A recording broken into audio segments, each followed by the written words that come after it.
যেহেতু থ্রিলার একটু এক্সাইটমেন্ট থাকে।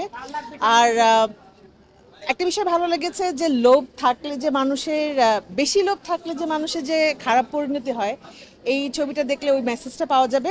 আর সবচেয়ে বড় কথা যে সবার পারফরমেন্স অনেক ভালো ছিল।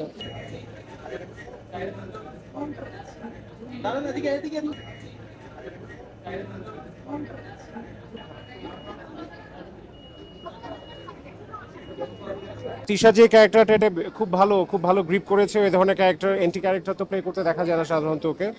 সো বড় পর্দায় অভিনয় দেখে খুব ভালো লাগলো।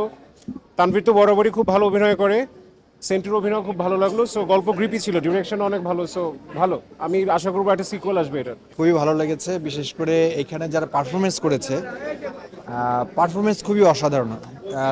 রনক রিপন এবং টাইগার রবি ভাইকে আমি খুব স্পেশালি, আমার কাছে খুবই ভালো লেগেছে টাইগার রবি ভাইয়ের অ্যাক্টিং। আর সঞ্জয় সমাদ্দার ওনার ডিরেকশন বরাবরই ভালো, এবার আমার কাছে খুবই ভালো লেগেছে।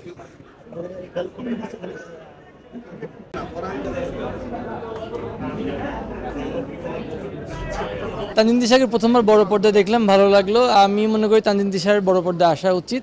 অভিনন্দন জানাচ্ছি, এরকম ওর কাজ অব্যাহত থাকুক। আমি তানজিন তিশা সহ টিমের প্রত্যেকের অনেক অনেক অভিনন্দন জানাচ্ছি। পয়জন একটা মুহূর্ত মনে হয়নি যে বোরিং। পয়জন দেখে মনে হয়েছে যে প্রতিটা সিনে সিনে টুইস্ট ছিল এবং প্রতিটা ক্যারেক্টার, প্রতিটা আর্টিস্ট খুব ভালো অভিনয় করেছে। একজন আর্টিস্ট যখন তার চরিত্রটাকে তার দর্শকের সাথে বা সশরীরে দর্শকের সাথে উপভোগ করে এবং দর্শক যদি সেটা ধারণ করতে পারে তার কাছে, যেমন হয় যে না আমি তো সেন্টুকে দেখতেছি না, যে আমি ওই চরিত্রটাকে দেখতেছি, তখন অনেক ভালো লাগে।